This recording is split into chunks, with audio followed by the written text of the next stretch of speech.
dağa taşa, aşıken ben buralıyam, okçu vurma yaralıyam, ben bu dağın maralıyam, oku bir at dağa taşa, aşıken ben buralıyam, bu dağları ben gezerim, gurbetlerime dözerim, bir gün ömrümden kalsa da gözyaşlı yar gözlerim.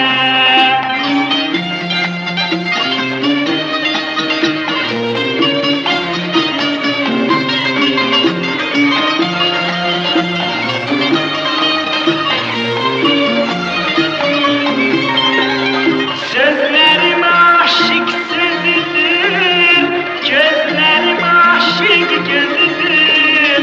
Bu kalp bakmışan yollara, intizar beni öldürür. Taqətim yoxdur mən dözəm, mən bir dünya qəmli sözəm.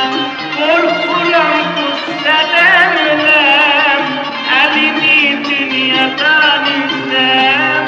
Aşıqəm mən qaçar canım, dərdini çəkər canım.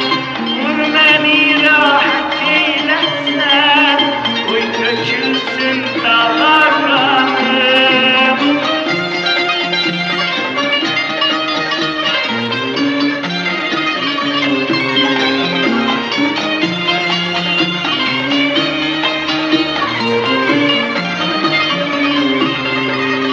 Okçu vurma yaralıyam, ben bu dağın maralıyam.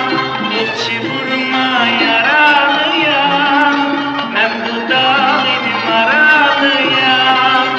Oku bir at dağa taşa, aşıqəm mən buralıyam. Bu dağları mən gəzərəm, gurbətlərime dözerim. Bir gün ömrümden kalsa da gözyaşlı yar gözlerim.